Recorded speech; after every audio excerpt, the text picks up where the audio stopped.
Olá a todos, bem-vindos a mais um episódio do Building the Future AI Portugal Podcast, onde abordamos os diversos temas ligados à inteligência artificial e à aprendizagem máquina. O meu nome é Marco António Silva e vocês já conhecem os meus amigos habituais nestas conversas, o Vítor Santos. Olá, Vítor. Olá, viva. Viva.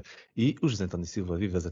Olá, bom dia, pessoal. Bom dia. Hoje vamos falar sobre um tópico que tem vindo à baila algumas vezes nos nossos episódios anteriores e então decidimos dedicar algum tempo sério para este debate. Vamos então falar hoje sobre o tópico da inteligência artificial e a democracia. De que forma em que a inteligência artificial está a influenciar os nossos direitos e liberdades, como é que a democracia está a ser impactada por todo este tipo de tecnologias e como é que é assim tão diferente, se calhar, o processo eleitoral com e sem AI. Este e muitos outros tópicos vão ser o foco então do episódio 2, mas como é um tópico complexo, com múltiplas perspectivas e sem dúvida uma área para debate que nos vai preencher o episódio bastante, pedimos reforços para termos assim uma conversa ainda mais interessante. Junta-se a nós, neste episódio, Filipe Montargil, professor na Escola Superior de Comunicação Social, onde coordena o mestrado de Audiovisual e Multimédia, licenciado e doutorado em Sociologia e atualmente investigador responsável pelo Living Lab on Media Content and Platforms. Vice-presidente da direção do Instituto de Comunicação e Média de Lisboa, entre muitos outros desafios que poderia estar aqui bastante a destacar, mas apenas vou destacar só mais um, que é a sua participação, juntamente com o Vítor, no The AI Communication and Democracy Lab. Filipe, muito obrigado por te juntares à nossa conversa neste episódio. Olá, bom dia. Bom dia a todos. Bom dia, Marcos, José, Vítor. Obrigado pelo vosso convite e, sobretudo, pela oportunidade de estar aqui convosco. É um prazer e estou muito interessado na nossa conversa de hoje.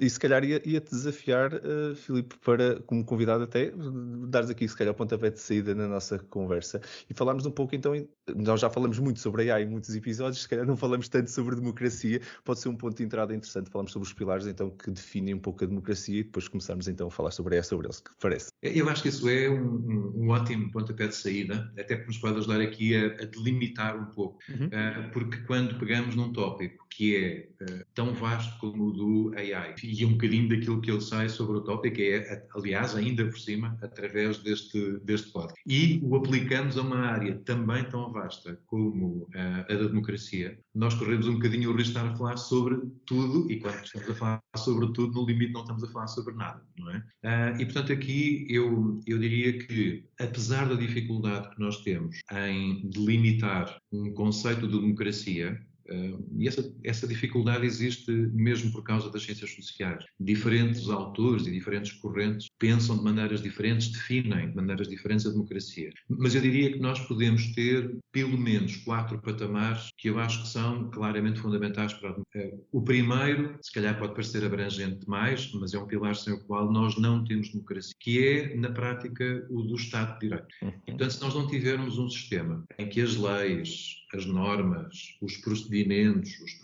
por exemplo, da administração pública, se aplicam de forma igual a todos os cidadãos, nós não conseguimos ter uma democracia. Não é possível. Uma segunda componente, se calhar ainda mais vasta do que esta, se é que isso é possível, eu diria que é a das questões ligadas com os direitos humanos. E isto às vezes pode querer parecer que implica poucas coisas, mas se nós pensarmos no direito à vida, se pensarmos na liberdade de pensamento, na liberdade de opinião, de expressão, de reunião, de associação pacífica, consciência, a liberdade religiosa, os níveis de Estado de providência, segurança social, por exemplo, da vida privada, da honra, da reputação, da deslocação dentro do Estado, por exemplo, nós conseguimos perceber que os direitos humanos, se calhar, não são só aquela questão que nós discutimos a propósito de países mais ou menos autoritários, também tocam muito no âmago daquilo que é a nossa própria vida, mesmo em democracias ocidentais avançadas. E, portanto, o primeiro pilar, eu diria, o Estado de Direito, o segundo, os direitos humanos, o terceiro, já é um bocadinho mais próximo da imagem que nós costumamos ter, a participação ativa dos cidadãos. Esta ideia de que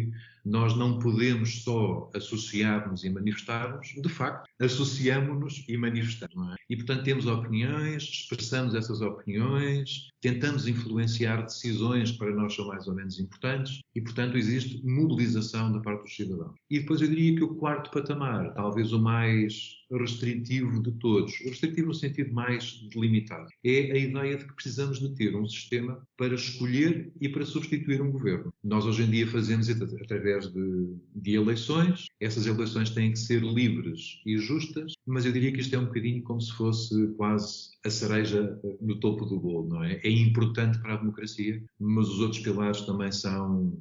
Sem dúvida. E eu só ia também, pronto, para começarmos se calhar até aprofundando um dos pontos, isso é uma excelente definição, muito concisa e que partilhaste, Filipe, muito obrigado.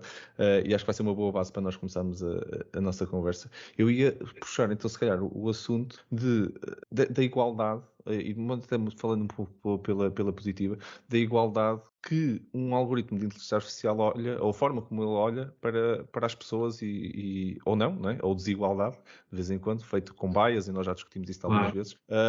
Mas a realidade é que os processos automáticos, independentemente de ser inteligência artificial ou não, versus os processos humanos, em teoria são um bocadinho mais justos do ponto de vista do direito da igualdade. Somos todos tratados da mesma forma porque somos um conjunto de parâmetros, para o bem e para o mal. O problema que eu acho que se coloca aqui é que quando nós entendermos na mesma coisa na lei, não é? Se nós entendemos a lei, podemos torná-la se calhar um bocadinho mais benéfica para alguns, que não foi assim que ela foi desenhada, não foi esse o objetivo dela, mas se calhar pode ser explorada de uma forma que não foi o desenho. Eu acho que da mesma forma acontece com a inteligência artificial. A questão é, será que se calhar fazemos isto numa escala, uma lei é feita numa escala, ou consegue ser feita por uma escala, consegue ser explorada de uma forma, e a inteligência artificial, quando é feita na escala muito mais global, esse erro pode ser mais pejorativo para algumas minorias ou até mesmo para uma maioria. Na realidade, ele também não discrimina nisso, mas provavelmente a maioria ele já não consegue ser tão biased. Vai ser para uma minoria que não foi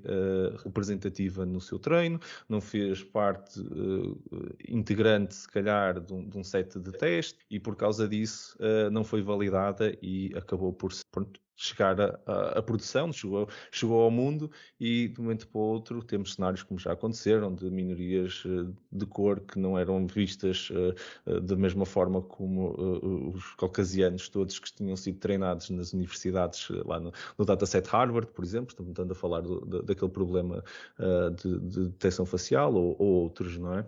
Eu acho que isso é uma vantagem que pode ser uma desvantagem, e vou lançar esse tema aqui para a discussão, passando a palavra ao Filipe, para ver se os algoritmos realmente são mais justos ou menos justos que os humanos e se ajudam ou não a democracia nesse aspecto. Eu aqui, quando passamos essa parte, fico sobretudo muito interessado na vossa opinião, não é? Mas, por exemplo, há aqui questões, eu estava precisamente a pensar na questão do bias nos algoritmos, e portanto é um dos podcasts que eu ouvi até há relativamente pouco tempo, e eu acho que esse tipo de questões tem, curiosamente, uma vantagem que eu não sei se para vocês será um bocadinho paradoxal ou não, mas que torna-se um exercício obrigatoriamente reflexivo. Ou seja, quando nós estamos neste processo de treinar os algoritmos e de alguma maneira os conseguir a seguir, monitorizar e avaliar, nós temos que ter ainda mais claro para nós próprios o que é ou não é o enviesamento e quais são os limites de enviesamento que nós estamos ou não dispostos a aceitar. E eu acho que isso torna, curiosamente, mais visível, porque quando nós vivemos numa sociedade em que temos, porque eles existem sempre, não existem, como é que dizer, não existe inexistência de enviesamento, não é? Eu acho que esse conceito, ele... É mais consciente ou menos consciente, no fundo, eu acho, não é? Sim, isto nós lembramos uma discussão aqui há uns anos, por acaso uma discussão presa, em que duas pessoas, por acaso ligadas mais ou menos à área das ciências sociais, mas que eram candidatas ou que eram até responsáveis por cargos políticos, discutiam uma com a outra, num debate televisivo, e uma delas diz à outra, mas isso é um preconceito. E a outra diz, claro que é um preconceito, mas eu prefiro os meus preconceitos aos seus. Como quem diz, há sempre formas ou perspectivas através das quais nós olhamos para uma realidade. E, portanto, como é que eu dizer, o não enviesamento se calhar é uma coisa que no limite até não existe.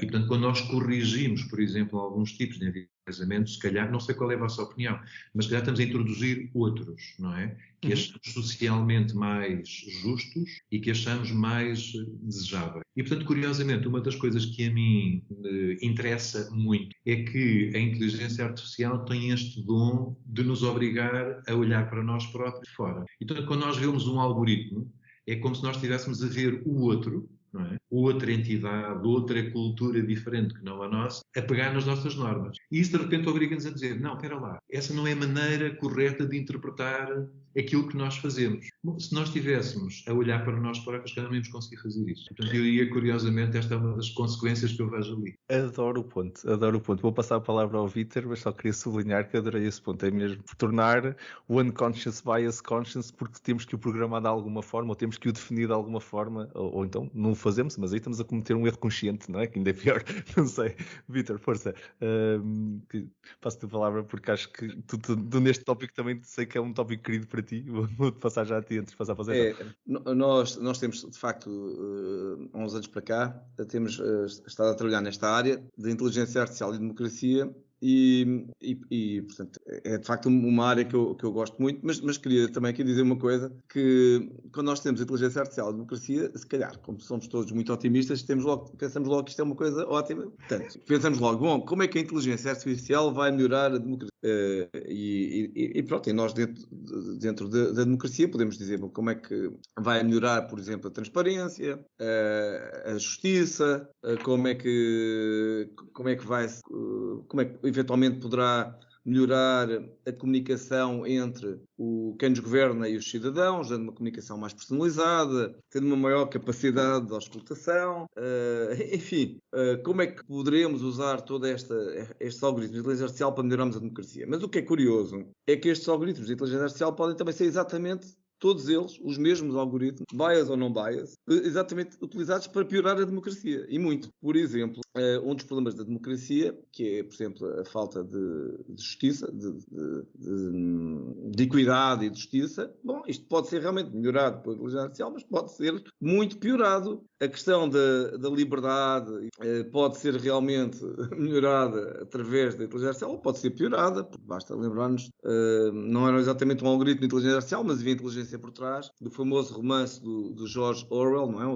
O 1984, onde havia uma tecnologia que no fundo, que espiava e vigiava os cidadãos, a tal ideia do Big Brother, não é? Portanto, bom, já agora também a inteligência artificial pode ser utilizada para tornar o sistema mais transparente, por exemplo, detectar corrupção, também pode ser utilizada para esconder corrupção, devidamente de forma inteligente. Portanto, nós estamos aqui logo numa encruzilhada em que a inteligência artificial não é boa nem é má, antes pelo contrário, e por outro lado permite que sejam feitas evoluções se for bem utilizada e por outro lado, se estiver ao serviço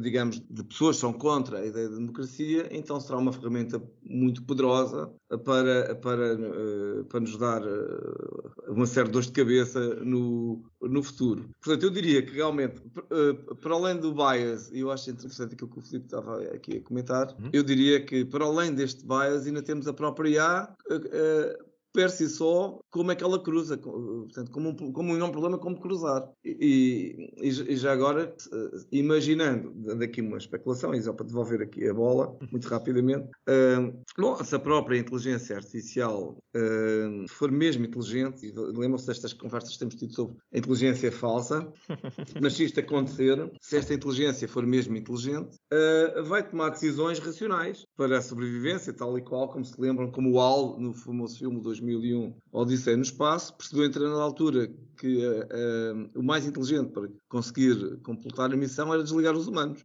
Não sei se recordam, não é? Só não desligou um por acaso porque estava fora da nave a reparar a nave, não é? Portanto, o resto desligou o oxigênio e disse, bom, a solução mais inteligente é acabar com este pessoal. Bom, ficamos também todos a pensar o que é que será a decisão mais inteligente para melhorar a vida no planeta ou para melhorar seja o que for. Mas isso é sem dúvida, aqueles teoremas, não é? Quem nos faz mais mal somos nós próprios. A inteligência artificial, quando descobrir isso, pode tirar esse tipo de conclusões, e a democracia pode ser só um obstáculo nessa direção. Sem dúvida, é verdade. Marco, até pode ser, desculpa só agora quando eu estava a dizer, até pode ser que a conclusão mais inteligente seja que para os humanos o melhor não é a democracia, é um sistema autocrático. Uma ditadura, não é? Exatamente. Zé Tó, passando a palavra a ti, e também para fazeres o aí nestes pontos que já estão a ser lançados.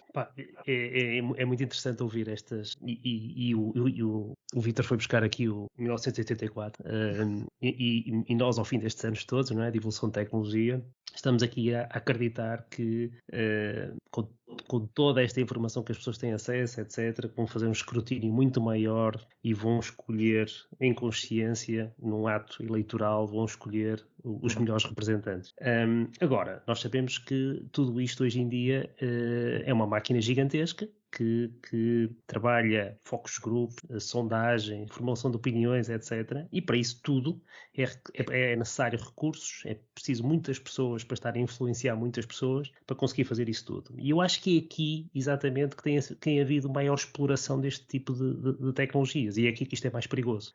E o exemplo da Cambridge Analytica é exatamente este espectro que era até aqui humanamente impossível, estar a perfilar todas as pessoas nas redes sociais e tentar perceber qual era a sua tendência de voto e estar a escolher conteúdos direcionadíssimos para esses subgrupos e com isso conseguir alterar comportamentos de massas. E é aqui que isto tudo começa a ser... começamos a ver a tecnologia, e muitas pessoas que ajudaram a desenvolver tecnologias deste género devem se sentir frustradíssimas quando veem como é que tudo isto está a ser explorado com essas intenções. E, portanto, aqui o papel que nós temos, se calhar, que lutar na sociedade é para garantir que existem processos de governance corretos para ajudar a manter esta transparência, manter estes algoritmos equilibrados, da forma como são treinados, da forma como são usados, e isto tem que funcionar em todos os sentidos, não é? Nós não podemos ter também os cidadãos a serem completamente explorados por algoritmos deste género, mas ninguém nos deixa fazer exatamente a mesma coisa aos políticos, não é? Nós hoje em dia temos cada vez mais ferramentas para esconder o que é que os políticos podem ou não podem fazer em termos de decisões, em termos de informação e o acesso que temos, a transparência sobre o que é que se passa em determinadas decisões, e depois eles estão automaticamente protegidos. Portanto, neste momento até há muitas situações em que eles só pelo simples perder uma eleição estão automaticamente... como é que se diz? Inimputáveis. Pronto, perderam as eleições, são inimputáveis, que é uma coisa que isto para nós cidadãos não é bem assim, não é? O que nós fizemos, vamos ter que assumir as suas responsabilidades e essas coisas não prescrevem assim dessa maneira, não é? Mas, Filipe, vocês estudam muito mais isto e está ligado mais às ciências sociais e provavelmente têm visto estas pontes a serem usadas e abusadas mais vezes, não? Eu diria que enfim, toda esta discussão está obviamente toda muito no princípio. Aliás, mas eu antes disso até queria fazer aqui uma sugestão, ou uma proposta, se quiserem, que é, nós temos que assumir aqui um compromisso de não colocar esta emissão do podcast em nenhum dataset. Então, nós estamos aqui a ajudar algum algoritmo a tomar a decisão de desligar a democracia, o que é propriamente o nosso objetivo. Mas sobre estas questões, por exemplo, a propósito do processo da Cambridge Analytica, eu enfim, acho que como é que eu dizer, ele pode ser visto de várias perspectivas e há questões que podem ser mais ou menos, vamos dizer assim, preocupantes. Portanto, por exemplo, para mim, no caso da Cambridge Analytica, há uma discussão que me parece muito interessante e que eu acho que não é fácil de conseguir perceber os argumentos dos dois, que é, de um lado, esta ideia de que é possível pegar naqueles dados e haver uma espécie de, e isso seguramente é, não é? De profiling e de identificar características. Essa, já agora, já que temos aqui as referências cinematográficas, eu estava-me a lembrar de um outro filme, por acaso é pouco tempo depois de 1984. É um filme de 1986, acho eu, do Sidney Lumet, um filme chamado Power, com o Richard Gere. E ele é um, como é que se chama? Um spin doctor, que faz sondagens e trata a informação ali, ainda no princípio da informática pessoal. E havia uma altura em que ele trabalhava dados com um cientista lá meio obscuro e em que no profiling descobriam uma coisa do tipo, claro que eu estou a exagerar, mas descobriam que as pessoas que interessavam lá ao candidato eram as pessoas que usavam meias amarelas e tinham piscina nas traseiras da casa. Esses é que eram o verdadeiro público-alvo daquele candidato. Que era obviamente uma ideia, como é que eu dizer, estatisticamente pode ser interessante, mas do ponto de vista sociológico não me diz nada, ou diz-me pouco.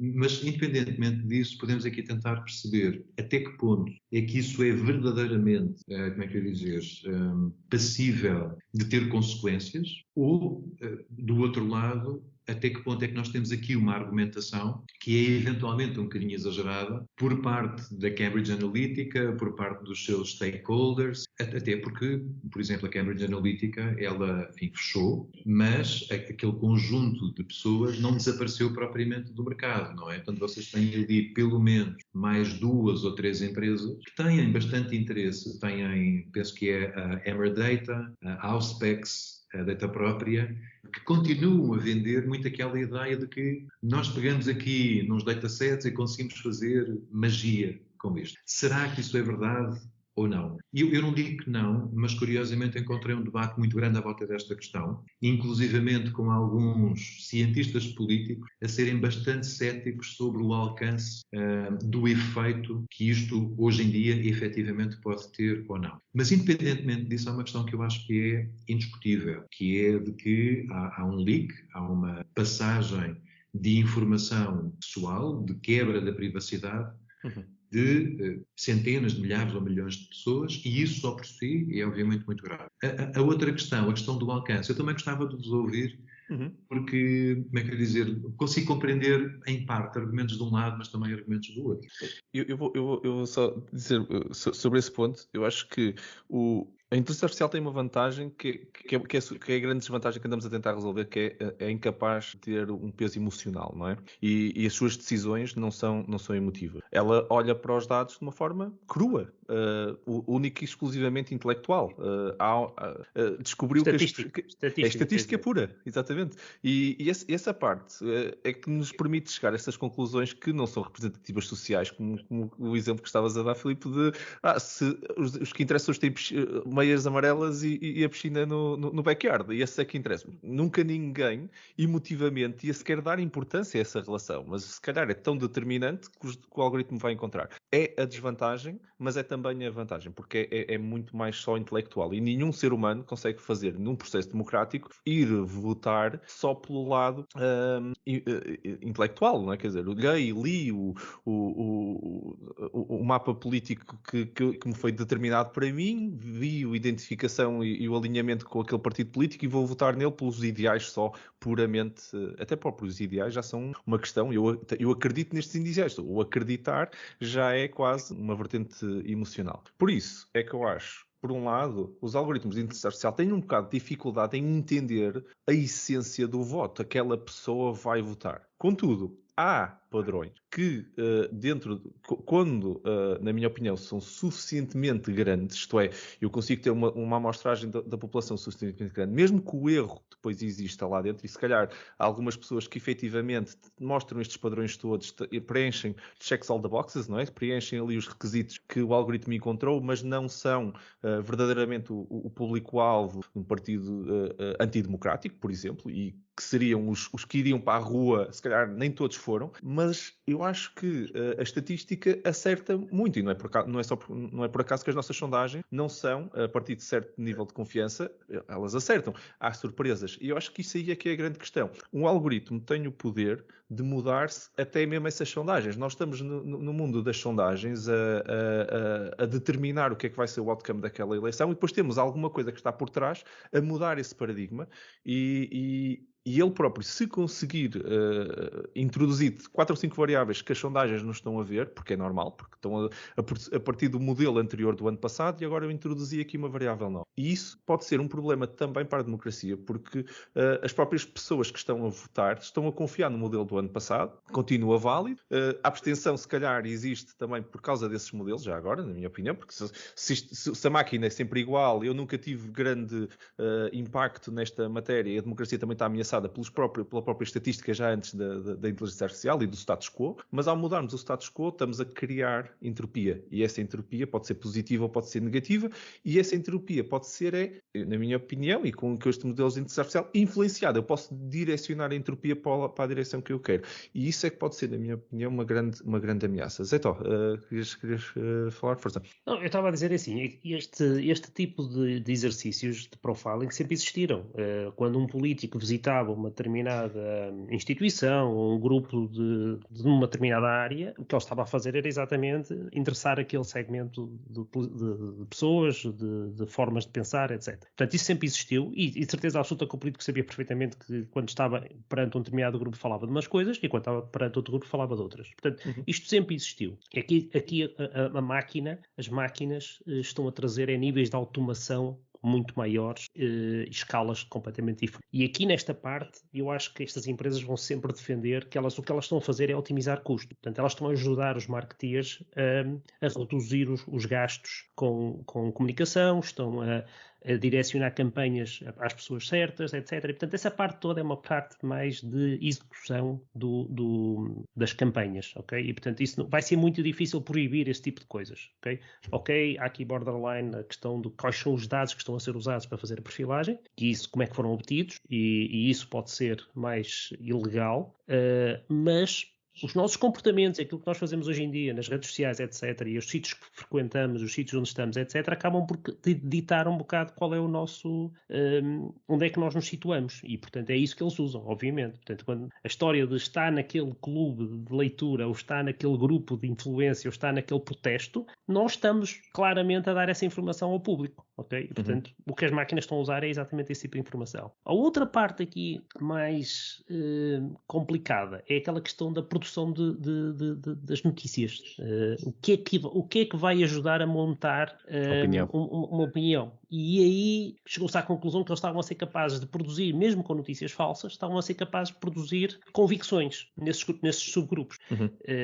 E essa máquina de gerar fake news e estar a conseguir com isso produzir uma determinada opinião ou desvalorizar um determinado candidato, isso funcionou a sério, não é? E os russos, pelos vistos, também tiveram aí um papel durante a campanha do Trump, pelo menos é o que se discute. Não sei se isto são teorias da conspiração, se isto é verdade ou não, também não quero entrar por aí, mas o que é certo é que este nível de automação está a conseguir fazer coisas impressionantes, e há um desligar, e há um afastamento, e há uma sensação que as pessoas começam a ter que estas democracias estão a ser ameaçadas, e que se calhar este processo não é a tal utopia que nós nesta altura do ano, com acesso a tanta informação, com toda a gente com o computador na mão, que podia ter acesso a tudo e escrutinar tudo e ver os factos e tomar decisões de uma forma mais transparente, parece que as pessoas cada vez se sentem mais a ser manipuladas e, portanto, começam a ligar os filtros de spam,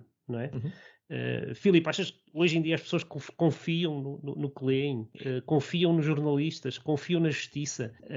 Acho que essa questão é mesmo central. Eu olho muito para ela, ou tendo a olhar para ela de uma perspectiva um bocadinho macro, porque, por exemplo, nós estamos sem dúvida numa altura de mudança acentuada, se quiserem até talvez disrupção de paradigma tecnológico e comunicacional, mas curiosamente quando olhamos para outras alturas em que isso aconteceu na história, encontramos em grande medida as mesmas questões. Não é para desvalorizar aquilo que estamos a atravessar agora, é para dizer que há problemas e desafios que nós já vimos serem discutidos antes. Portanto, por exemplo, a propósito da maior ou menor democratização do sistema. Isto, enfim, não querendo levar a questão para uma discussão, como é que eu dizer, muito histórica e muito desligada aqui da inteligência artificial, mas, por exemplo, é muito interessante. Eu dediquei algum tempo a esse trabalho. Foi o de perceber com o surgimento da internet 1.0 e antes disso com o surgimento da televisão por cabo na década de 70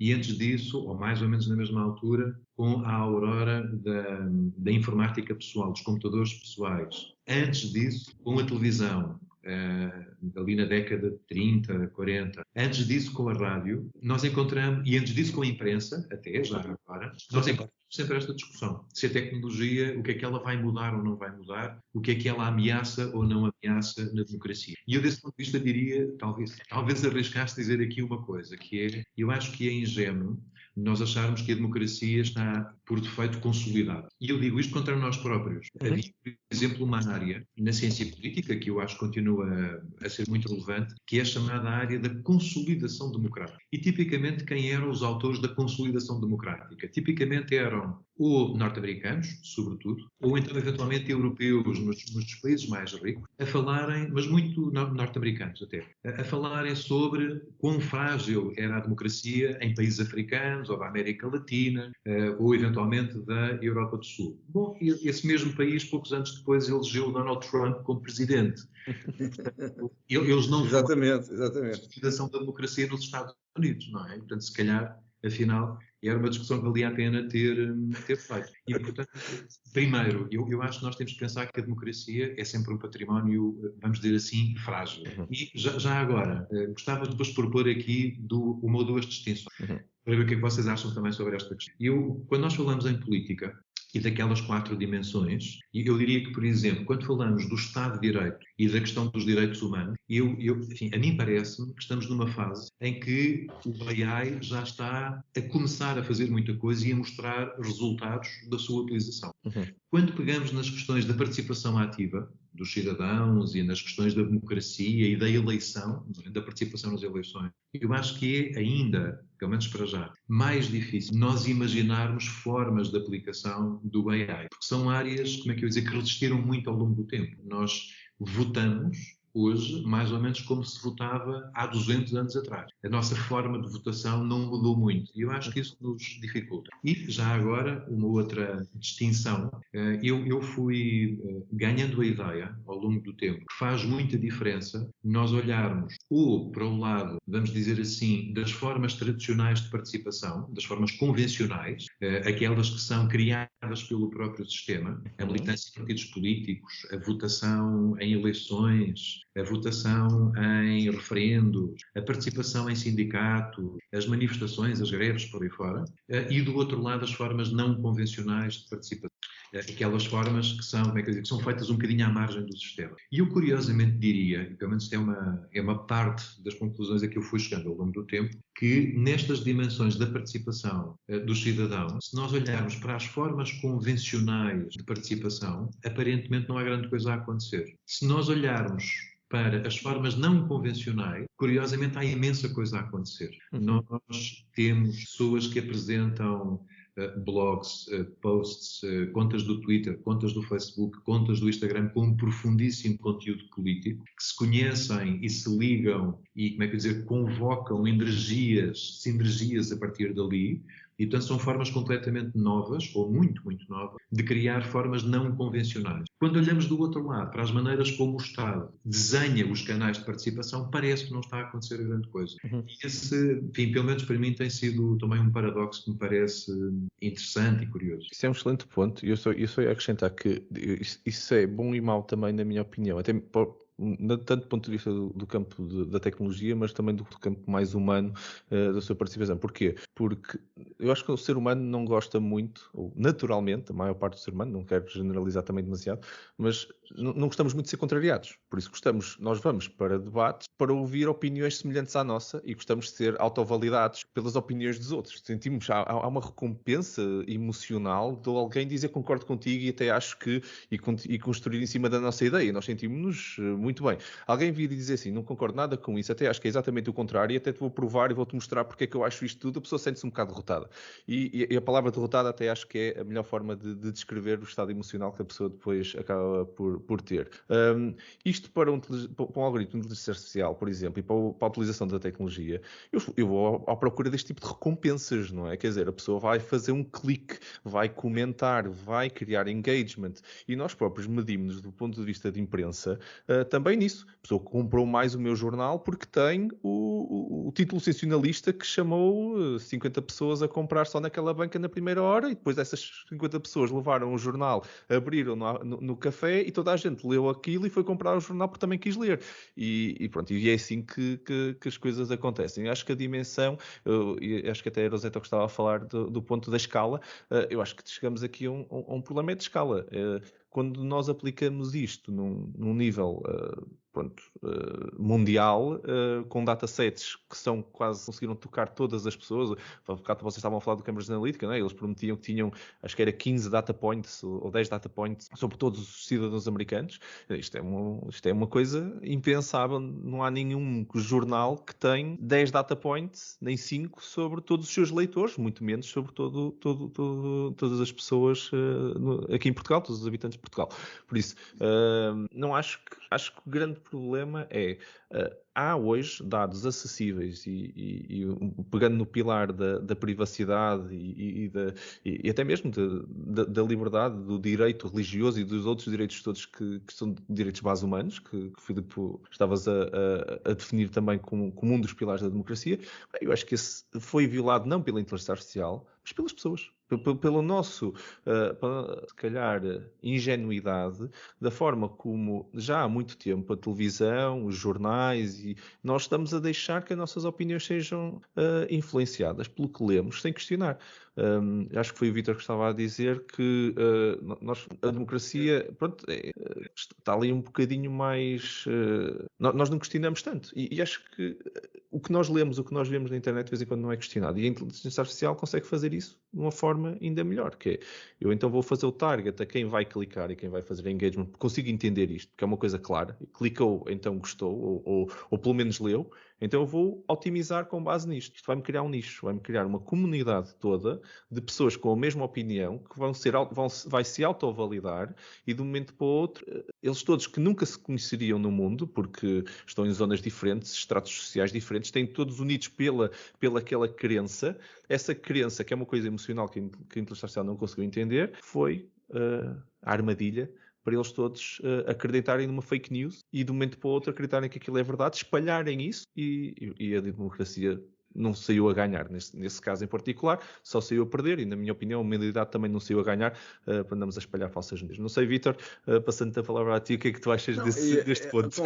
Concordo exatamente com isso. Eu acho que a mesma tecnologia que permitiu identificar a tendência de voto dos eleitores norte-americanos, eu até me lembro na altura do comentário que até uma das coisas, com base com pequenas coisas, por exemplo, que tipo de música é que a pessoa gosta. Porquê? Porque o machine learning conseguia perceber que a música que um republicano ouve não é exatamente igual à música que um democrata ouve. Bom, o problema todo, e eu concordo com o que estava também a dizer o Zé Tó, o problema não é isto, porque eu posso fazer profiling dos meus cidadãos para até melhor comunicar com eles, para tentar os melhor servir, dando-lhes aos diferentes grupos de cidadãos e aos diferentes grupos de interesse coisas diferentes. Então, se a lógica for essa, então eu diria que isto é uma coisa muito positiva, porque de facto o que acontece é que o machine learning consegue detectar pequenas coisas que um observador humano não ligaria, portanto ignoraria. Portanto, a ideia, eu achei essa piada ao que o Filipe estava a dizer das meias amarelas. Bom, mas se calhar o tipo de meias que um republicano usa não é exatamente igual àqueles que um democrata usa, e se calhar nós não percebemos isso porque não estamos nem aí, mas uma máquina, um algoritmo de machine learning percebe, porque para ele observa aquilo como observa outra coisa qualquer. Agora, o que é que eu acho que é o problema? Eu acho que o problema está a seguir. Se nós vamos usar isto para controlar as pessoas e para as influenciar de forma completamente direcionada, então temos aqui um enorme problema. Se calhar precisamos realmente de ter uma série de mecanismos que regulem a inteligência certo. Eu tenho defendido que se há sítio onde a inteligência artificial tem que ser regulada, é precisamente nesta parte dos serviços públicos. Por outro lado, se estes algoritmos visam, como eu estava a dizer, ter uma comunicação mais personalizada, tornar as coisas mais transparentes, por exemplo, há pouco tempo falámos da inteligência artificial, da Explainable Artificial Intelligence, então eu diria que isto até pode ser uma coisa boa, porque podemos utilizar mecanismos de inteligência artificial para melhor perceber uma quantidade de coisas, nomeadamente corrupção, decisões fraudulentas e todo o tipo de fraude que possa estar associado à governação. Eu também só ia acrescentar, o ponto, eu acho que nós, quando criamos estes sistemas mais transparentes e tudo, nós não só ficamos a conhecer a nós próprios também um bocadinho melhor, não só o sistema, ao construí-los ficamos a conhecer-nos um pouco melhor, porque temos que pensar, no início desta conversa estávamos exatamente a dizer isso, né? Temos que pensar mais sobre o que é bias e o que é, se calhar isto não é aceitável, este tipo de conclusão não seria aceitável, mas acima de tudo eu acho que como cidadãos, nem sempre isto vai ser bem recebido, porque eu acho que nós não gostamos também de ser desafiados. Nós gostamos de ser validados, mais do que gostamos de ser desafiados, como cidadão, genericamente. Por isso, se o indicado para uma pessoa era ouvir uma opinião diferente da sua, ela se calhar não vai clicar para ler. Até pode ser a recomendação que lhe aparece lá no website de notícias dele, mas se calhar a pessoa não vai estar interessada em ler uma opinião completamente diferente. Eu por acaso, a Donna Spencer não vai conseguir ouvir este episódio porque é em português, mas eu estive numa sessão da Donna Spencer onde ela estava a dizer que ela não via os filmes que as outras pessoas veem, não lia os livros que toda a gente lia, ela ia sempre procurar uma coisa que nunca ninguém viu, ou a série que ninguém está a ver, e ia ver essas, porque dizia que para ser exposta ao mesmo que os outros já tem estímulos suficientes nas coisas que ela podia escolher e a tentar encontrar opiniões que sejam contrárias. A maior parte das pessoas tem que fazer isto em esforço. Eu, depois dela me dizer isto, eu próprio tendo a procurar primeiro uma opinião contrária à que me parece que é correta, e depois vou gastar o tempo todo para influenciar pela minha própria opinião, mas ao menos já levei com 2 ou 3 que são contrárias. Mas confesso que não é natural para mim. É uma coisa que eu faço consciente, mas que não faço naturalmente. Sou consciente que preciso de fazer isto para formar a minha opinião. Não sei, Zé Tó, qual é a tua visão também sobre isto e sobre os algoritmos? Estamos a voltar ao início da nossa conversa, onde dizíamos que se calhar estas máquinas podem nos ajudar a ter uma melhor percepção de como é que nós estamos a ser classificados e começarmos a perceber quais são os comportamentos então destes grupos e olharmos de uma forma quase autocrítica para esses comportamentos e pensar se estamos a convergir para algo que faça sentido ou não, e se queremos mudar e se queremos começar a partir a nossa bolha, não é? E forçar um bocado o sermos expostos a opiniões diferentes, não é? Porque isto está estudado e tem a ver com o modelo de como é que se chama, de valorização que os algoritmos têm nas redes sociais, não é? E querem aumentar o engagement, querem aumentar a continuidade da exploração, etc. E, portanto, aquilo está feito para nós continuarmos a passar o dedo, não é?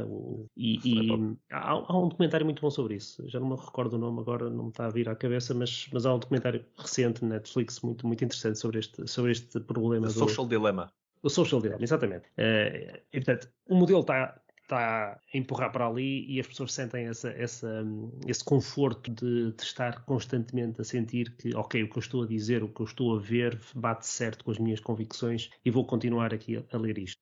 Nós, se calhar, temos que chegar a um ponto em que temos que ser expostos um bocado a essa classificação que está a ser imposta e dizemos se queremos continuar naquele caminho ou se queremos ser expostos a algo mais de singularity, não é? Algo que nos vai realmente entusiasmar pela novidade, pela diferença de opinião, pela complementariedade, etc. E, na música também Spotify começou dessa maneira, não é? Empurrar as pessoas para determinados padrões, porque outras pessoas também ouviam as mesmas coisas. Nem foi a Spotify, tinha outro nome na altura, a empresa que começou a fazer isso. Não sei se era Firefly, é uma coisa ainda mais antiga que o Spotify. Pronto, mas todos estes sistemas, é assim, nós temos que saber, primeiro primeiro temos de ter consciência para saber se queremos partir essa bolha ou se essa zona de conforto é o que nos interessa. E se calhar também vamos esperar que um dia os algoritmos de machine learning nos digam, nos façam um auto-profile e nos digam, olha, tu se continuaste desta maneira estás assim. Se calhar só tens consciência disto, se calhar estás a perder X porcentagem das outras opiniões. Não sei. Filipe, Está aí uma ideia. Eu aproveitava já agora para fazer aqui outra pergunta, porque quando falamos, por exemplo, desta questão do reforço, por exemplo, há muitos artigos que nós temos na área da comunicação e da comunicação política, tem, por exemplo, uma expressão interessante que é o preaching to the converted. Nós estamos a fazer a campanha, estamos a pregar, mas é quem já está em grande medida convertido. E eu gostava de vos perguntar se para vocês faz sentido esta ideia de nós diferenciarmos entre, vamos dizer assim, algoritmos que nos tratam enquanto consumidores de produtos e serviços e algoritmos que nos tratam ou que têm a ver connosco enquanto cidadãos. Porquê? Por causa desta questão que estávamos a discutir agora.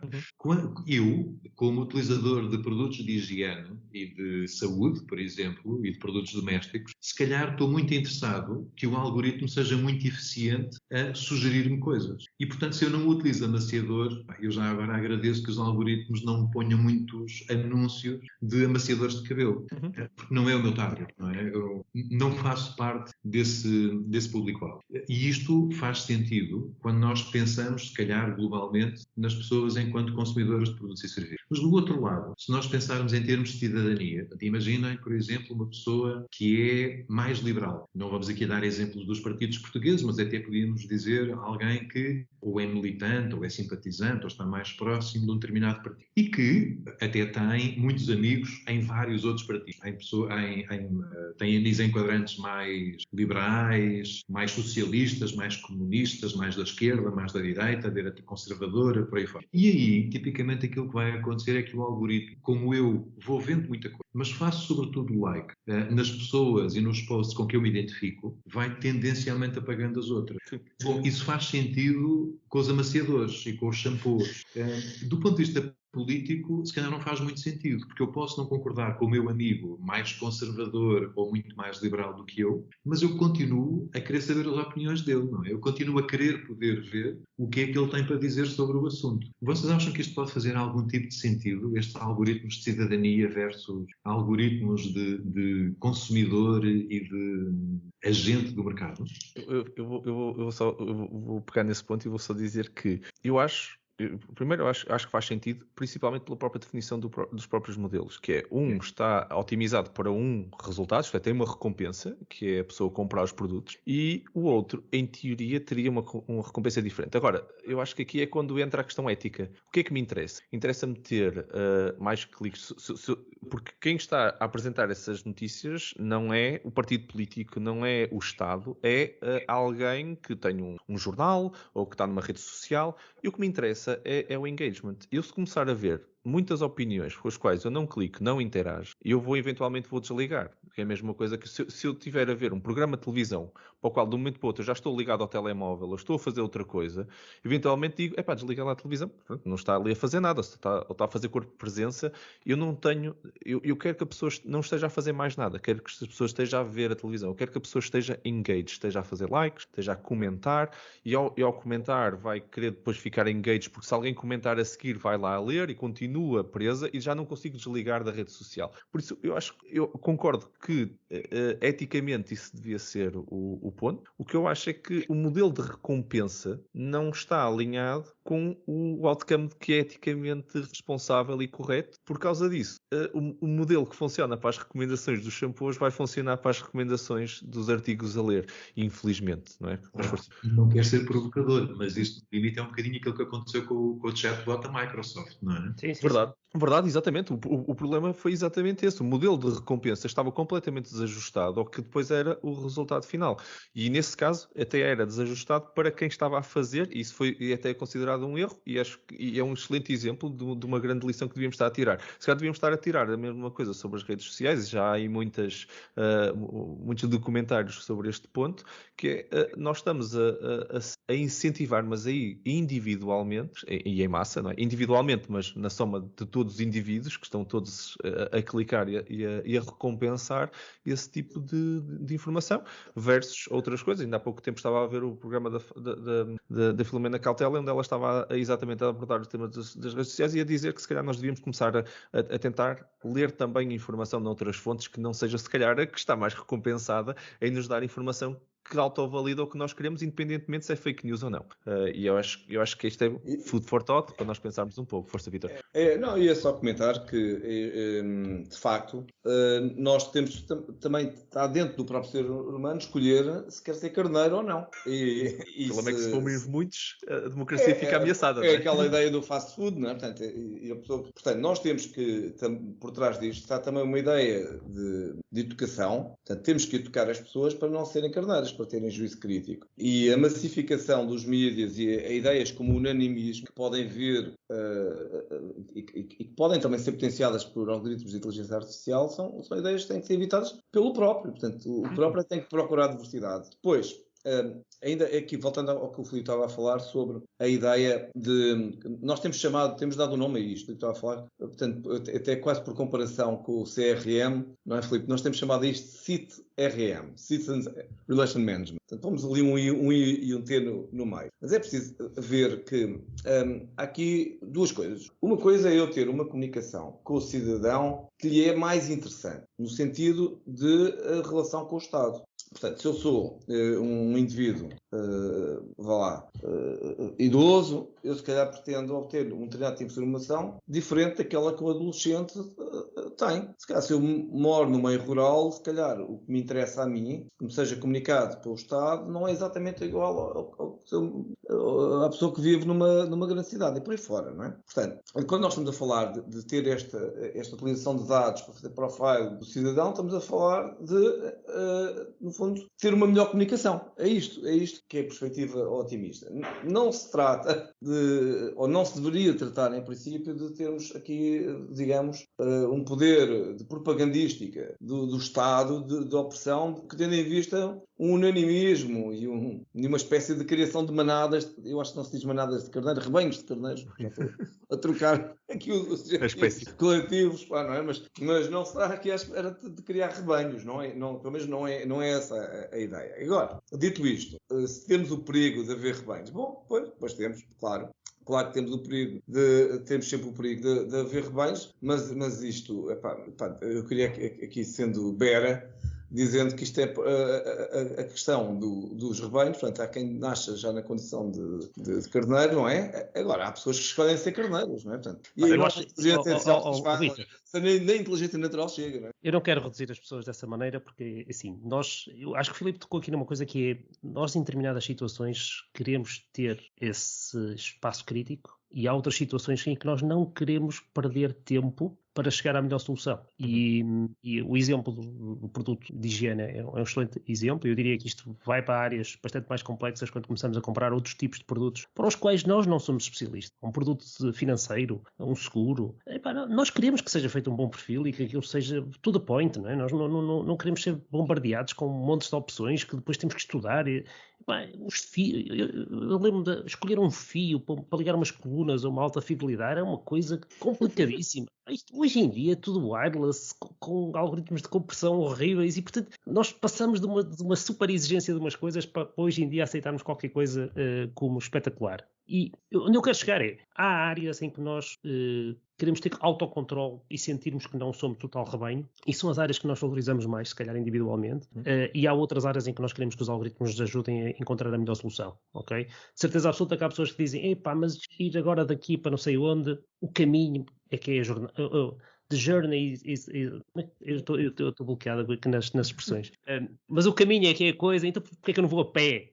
Não vou a pé porque tu tens que ir e vir antes de acabar as férias, portanto, se calhar é melhor apanhar o comboio e aproveitar melhor o sítio para onde vai. Mas se nós quisermos entrar nesse detalhe, nós devíamos poder fazê-lo, ok? E, portanto, se a opção é para aquela área, a pessoa deve querer fazer aquilo, eu acho que ela deve ter autocontrole sobre isso e deve perceber que está a ser manipulada. E essa é que é a grande dificuldade hoje em dia, é nós percebermos quando é que estamos a ser manipulados ou enganados. E eu acho que as equipas que estão a usar este tipo de processos de automação em grande escala estão a fazer exatamente isto. Estão a gerar cortinas de fumo, estão a gerar FUD, estão a gerar até para nós desvalorizarmos determinadas coisas e valorizarmos outras, quase dar desculpa a determinados comportamentos errados de um político ou de uma personalidade pública. E, portanto, há tanta coisa e há tantas formas de interpretar aquilo, e estas máquinas estão a ajudar a criar essa opinião pública. E isso acaba por depois influenciar as nossas decisões e aquilo como é que nós vamos julgar determinadas coisas. Eu acho que nós não vamos ser especialistas em tudo. Eu há muitas coisas que eu provavelmente vou ser muito carneirinho e não quero perder tempo. Quero consistência, eu quero uma zona de conforto. Mas, Zé Tom, mas está bem, mas eu não estava a falar exatamente disso. Eu estava a falar da questão política, não é? Não é que é um bocadinho diferente. Que o contexto é que eu estava a dizer é que se existir Vitor, as máquinas estão a ajudar a bipolarizar as pessoas, não é? Pois. E a reduzir às vezes as discussões àquilo que nós vemos nos Estados Unidos, que só há azuis e vermelhos. E a malta gladeia-se ali, afasta-se cada vez mais. Certo, e são mas eu estava a falar incapazes de outra coisa, não é? São capazes de receber qualquer argumento do outro lado. Já não passa. A distância é tão alta, é tão grande, que quando não atira um argumento já não chega ao outro lado. Eu diria que aí é quase, em parte, um ambiente de pós-verdade, em alguns casos. Mas independentemente disso, eu já agora aproveitava aqui as vossas dicas, só para fazer uma outra ponta, que é a de que eu acho que fica aqui claro, pelo debate, que há uma enorme quantidade de desafios e de apreensões e até de receios que nós temos nesta área. Mas do outro lado também há a nossa responsabilidade, enquanto cidadãos, enquanto pessoas que foram estudando mais de uma área ou de outra, para nos envolver nesse mesmo debate e nessa construção. Portanto, por exemplo, nós temos vindo de facto a trabalhar num grupo sobre democracia e inteligência artificial, ou inteligência artificial e democracia, que é um grupo que está, enfim, o Vítor é na verdade até o grande mentor inicial da ideia. Nós temos vindo aqui ao longo do tempo, ao longo dos anos, a trabalhar um bocadinho mais de um lado, um bocadinho mais do outro, em várias temáticas que se ligam e, entretanto, apareceu há relativamente pouco tempo, enfim, se quiserem, a semente, o início deste e que tem sido, enfim, uma viagem, eu diria, espetacular, porque nós temos conseguido ir tocando e trazendo, apesar de estarmos no princípio, pessoas de áreas claramente diferentes e, portanto, há pessoas mais na área da sociologia como eu, há, por exemplo, uma pessoa na área da antropologia, mas que está a estudar, penso que na área do data science agora. Há pessoas claramente dos sistemas de informação, do data science, do audiovisual e multimédia, em que, e de várias escolas diferentes, portanto, da nova IMS, da ESCS, já começamos também a chegar a outras faculdades e outras escolas. E aquilo que eu tenho sentido é que é muito um percurso de construção, de debate e de construção. Portanto, por exemplo, do nosso lado, uma das coisas em que temos estado um bocadinho mais envolvido é, por exemplo, precisamente do ponto de vista da comunicação com o cidadão, da comunicação pública, vamos dizer assim, como é que nós, enfim, numa altura em que é um desafio enorme, porque nós, como costumamos dizer, não podemos estar a comunicar tudo a toda a gente, a todo o tempo. Não é? Portanto, temos um enorme desafio para conseguirmos ter uma comunicação relevante para os cidadãos. E, portanto, curiosamente, precisamos de formas de discriminar, de diferenciar, de conseguir perceber diferentes perfis, diferentes interesses. E essa é, por exemplo, uma das áreas que nós temos vindo a discutir mais, eu diria. Não é a única, mas é uma área que tem, por exemplo, merecido algum debate dentro do grupo sobre AI e democracia. Portanto, já agora, desculpem, passa a publicidade. Vocês encontram o grupo online em democracyai.pt. O grupo é muito aberto, é muito informal e, portanto, se tiverem aqui algum tipo de interesse, pode ser um interesse mais só de acompanhar uma outra reunião e perceber que tipo de discussões ou como é que elas são organizadas, ou pode ser eventualmente algo um bocadinho mais dirigido. O grupo está muito aberto e, portanto, portanto, todos os contactos, sugestões, comentários são bem-vindos também. Eu vou só acrescentar que quem nos está a ouvir, se quiserem, vão à descrição, nós vamos colocar o link para vocês poderem facilmente seguir o link e seguir o trabalho que este grupo está a fazer na descrição deste episódio, por isso sejam à vontade. E também aproveito e só ia, o último ponto de discussão, isto estava claramente 2 ou 3 episódios se nós quiséssemos continuar, e a discussão está bastante interessante, mas eu só lançar um último tema, Filipe, gostava de ouvir, que até foi lançado pelo Vítor, depois nós não voltamos a ele, que é o tema da regulação, e gostava de ouvir a opinião daqui de todos, se o segredo é a regulação, que nós falamos muito em que citizens empowerment, não é? Quer dizer, nós temos o poder de mudar estes algoritmos, os algoritmos não nos comandam, mas chegamos à conclusão que isto pode ser claramente mal usado, não é? Usado por outros países até, e nem sequer falamos muito disso, falamos só do caso da Rússia, mas a realidade é que os dados estão lá, as redes sociais são abertas e nós estamos a beber esta informação como ela nos vem. Não há regulação para o que é falso, porque o direito democrático à opinião protege a geração até de falsas notícias, como sendo opiniões. Por isso, na realidade, e o facto de nós estarmos aqui um bocadinho mais fechados num grupo que todo ele acredita numa falsa notícia, numa falsa opinião, e está-se a auto-validar, cria exatamente o que era muito difícil de fazer sem o uso da tecnologia, sem a massificação da internet e destes mídias. Por isso, a minha pergunta é, o segredo é regulação? O segredo é pegarmos e responsabilizarmos, é a responsabilização, no fundo, das empresas, como o caso do Cambridge Analytica, ou até mesmo dos developers e dos data scientists que estão a fazer isto? O que é que vocês acham que devíamos estar a focar-nos daqui para a frente? Filipe, força. Bom, eu, como alguém que vem da área das ciências sociais, eu diria que o primeiro grande desafio que nós fazemos aqui é de continuar a educar para a tecnologia e para os mídias. Portanto, estas questões não estão resolvidas, nem estavam resolvidas com a tecnologia e com as formas de comunicação anteriores, e estão ainda menos resolvidas quando passamos a ter desinformação, fake news, echo chambers e bolhas epistemológicas. Olhando aqui um bocadinho para os vários graus, eu posso ter um conjunto de fake news, e isso só por si é preocupante, mas eu consigo até que isso seja ampliado através de echo chambers, e depois consigo ter até quase a criação de comunidades paralelas que acreditam noutras realidades, vamos dizer assim, pós-verdade, e em que a quantidade de vozes e de informação que é trocada entre eles os leva a acreditar um bocadinho como se estivéssemos numa espécie de Truman Show, não é? Uhum. Aquela realidade alternativa é, obviamente, uma realidade verdadeira e com consubstanciação factual e com base em notícias e em meios de comunicação social que, no limite, são pura e simplesmente falsos. Portanto, a educação, eu acho que a educação para os mídias, a literacia digital, a literacia na área da cidadania, eu acho que é absolutamente crítico. Não é só para os jovens, é, por exemplo, também para os séniores. Quer dizer, como é que um sénior distingue ou não distingue uma fake news e uma notícia verdadeira também é um desafio. A regulação, eu vejo-a muito como uma consequência de um lado, interesses, atenção, completamente legítimo, do lado da indústria, mas que tem, ou das indústrias, se quiserem, mas tem uma determinada lógica, não é? Tem, como tu dizias há pouco, tem um determinado conjunto de incentivo e de modelo de negócio montado e que procuram legitimamente otimizar. E do outro lado, vamos dizer assim,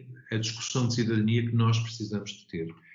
E diria que, por um lado, um dos desafios é nós, sociedade civil, conseguirmos organizar-nos, mas não é só. Por exemplo, os mídia, eu acho que tem aqui um desafio enorme para nós. Nós passámos de uma sociedade em que há 20 anos atrás tínhamos mídia que conseguiam. Quando eu digo mídia, estou a dizer sobretudo, por exemplo, jornais, revistas, televisão, rádio, que conseguiam ter modelos de negócio que funcionavam e passaram a entrar num modelo de negócio completamente diferente e que lança enormes desafios, por exemplo, para o financiamento do jornalismo. E eu acho que o financiamento do jornalismo independente é uma questão completamente crítica. A democracia precisa de um jornalismo, financiado, que não esteja ali nas margens do sufoco e que tenha tempo para nos ajudar nesse processo de mediação, e depois da própria academia. Todo o trabalho de investigação e de pesquisa para tentar perceber, em alguns dos casos, exatamente o que é que está a acontecer, também é fundamental como exercício de cidadania. Excelente ponto de vista, e acho que é uma excelente forma de nós pausarmos esta conversa um pouco e passarmos então para a nossa rubrica.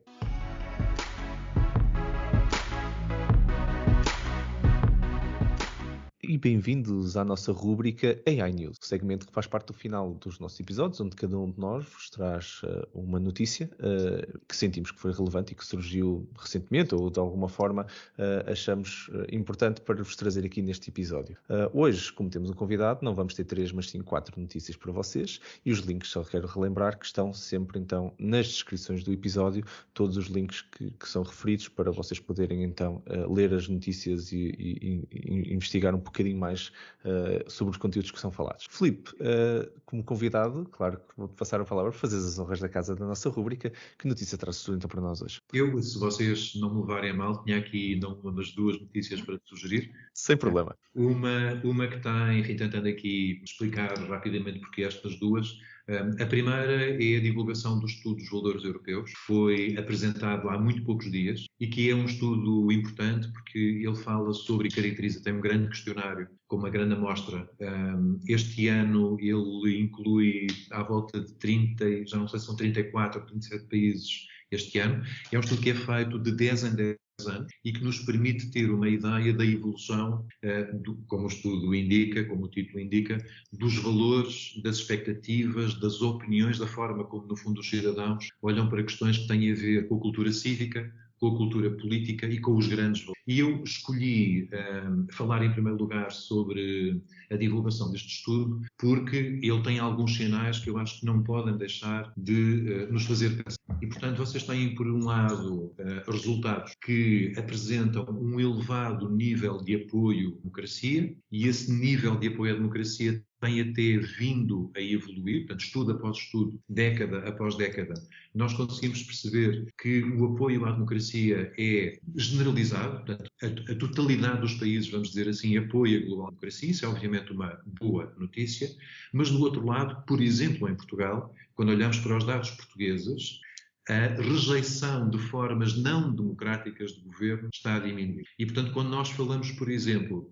de saber se as pessoas rejeitam formas de governo menos democráticas e mais autoritárias, como, por exemplo, a concentração de poder em tecnocracias, essa rejeição tem estado a diminuir. Ou, por exemplo, a concentração de poder em autoridades militares. Enfim, esta rejeição é bastante grande, mas tem vindo também a diminuir. O que quer dizer que, por um lado, temos uma sociedade, enfim, estes dados vão demorar, como é dito na própria apresentação, vão demorar anos a serem explorados, porque é uma grande diversidade de informação sobre muitos valores, sobre uma quantidade grande de países e, portanto, há aqui muita análise para ser feita, mas não pode deixar de ser um sinal de preocupação porque aparentemente temos uma situação em que aceitamos os valores democráticos, mas ao mesmo tempo rejeitamos cada vez menos, tendencialmente cada vez menos, formas não democráticas. Depois, a segunda notícia está relacionada com esta, pelo menos indiretamente.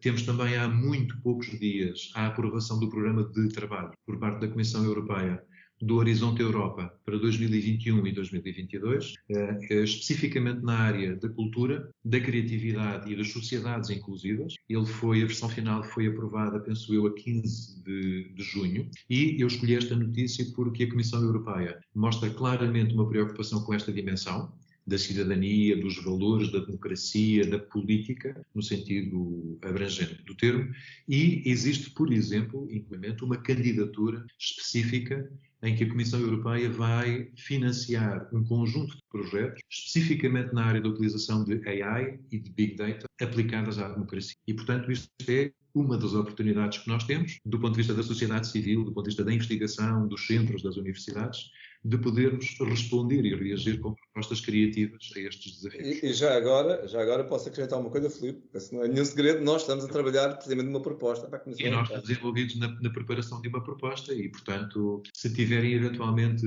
curiosidade, interesse, nós estamos muito interessados em ter aqui contactos e outras perspectivas que eventualmente nos queiram fazer chegar. Fantástico. André, olha, não via melhor e mais positiva notícia para partilhar, Filipe. Muito obrigado por essa partilha a ambos e parabéns pela iniciativa também estarem a participar neste ponto e criar esse impacto. Vítor, passando a palavra a ti, que notícia trazes tu para nós hoje? Bom, eu trago aqui uma notícia que eu acho que é, pelo menos para mim, como é que é dizer, algo que é premonitória. E é uma notícia do Science Daily que diz que os seres humanos estão preparados. Portanto, o título da notícia é Humans are ready to take advantage of benevolent AI. Portanto, então o que é que diz a notícia? Diz que refere-se a um estudo que foi feito sobre a expectativa que os seres humanos têm da inteligência artificial e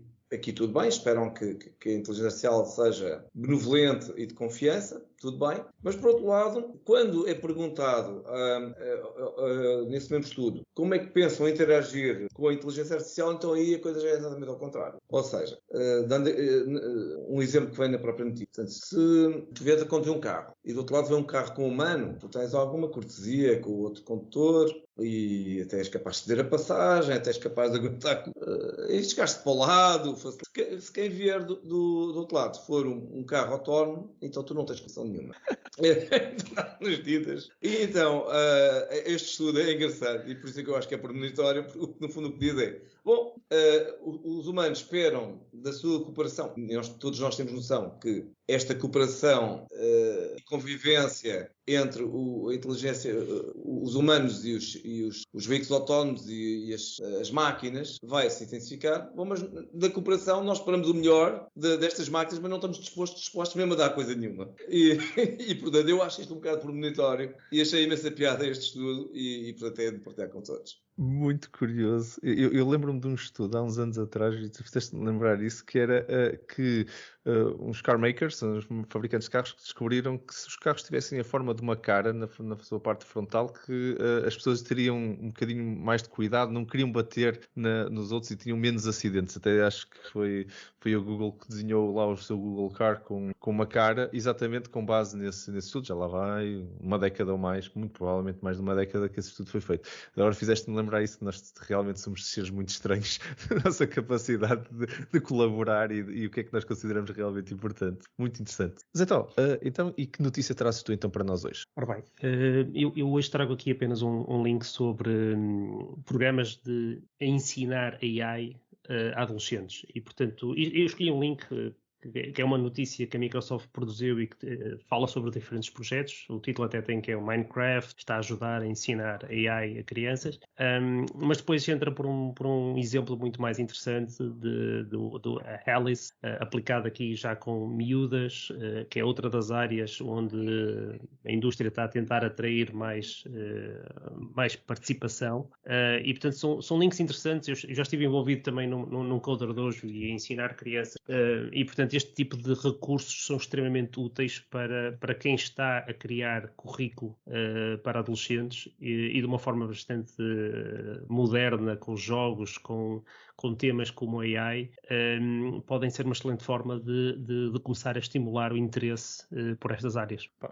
Excelente ponto. Eu, por acaso, até gosto bastante dele, da componente de educação que nós estamos a apostar na Microsoft. Por isso, olha, uma grande partilha. Muito obrigado, Zé Tó. Ora, eu trago-vos um artigo que eu tenho andado a fazer alguma investigação ligado à parte de impacto ambiental, tecnológico e não só, e tenho lido uns artigos bastante engraçados, e um deles em particular que me surpreendeu, que é a Razer. A Razer, que é a empresa de material de informática para gaming, teclados, ratos, todo aquele hardware que se calhar muitos dos nossos ouvintes também têm, e que tem até uma marca com muita força no mercado.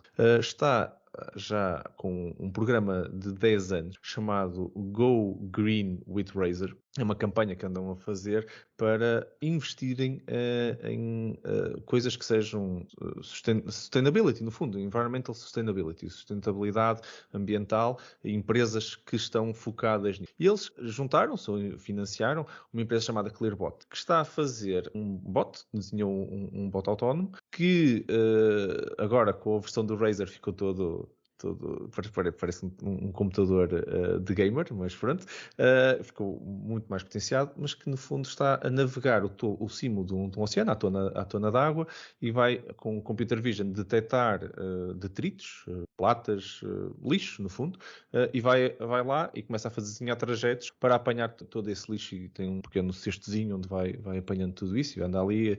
É solar powered, por isso recebe só tem uns painéis fotovoltaicos que lhe dão energia completamente completamente sustentável, e a ideia deles é criar uma frota para colocar nas costas a limpar os nossos oceanos, até mesmo a ideia deles é pôr isso a limpar os oceanos, que me fez lembrar uma outra conferência que tinha visto no Building the Future, por acaso, uma palestra onde estamos também a criar este tipo de dispositivos para limpar o espaço, e acho que agora estamos a limpar os oceanos. Acho interessante como este tipo de tecnologia hoje em dia está completamente acessível, usando a inteligência artificial, para detectar, mapear caminhos e resolver problemas destes em escala. Acho muito interessante. Marco, já que é caso para dizer que já que os humanos não têm inteligência suficiente para tomar conta do planeta e da sustentabilidade ambiental, pelo menos valha-nos a inteligência artificial. Portanto. Completamente. E é muito giro como há 5 anos atrás, se calhar, estávamos a tentar pôr os robôs a fazer as nossas tarefas domésticas, e em vez disso eles estão a fazer as tarefas domésticas do planeta. Que é muito também giro. Exatamente, e é uma boa notícia. Muito bom, muito bom. Pronto, e assim terminamos mais um episódio. O meu nome é Marco António Silva e vocês estiveram a ouvir ao Building the Future AI Portugal Podcast, um podcast que vos fala sobre inteligência artificial em conversas informais e cheias de conteúdo. Um obrigado enorme para mais uma conversa muito interessante aos meus parceiros neste sofá virtual, ao Vítor Santos. Muito obrigado, Vítor. Muito obrigado, forte abraço. Obrigado. Um grande obrigado ao José Tó, ao José António Silva. Até já. Exatamente, até já.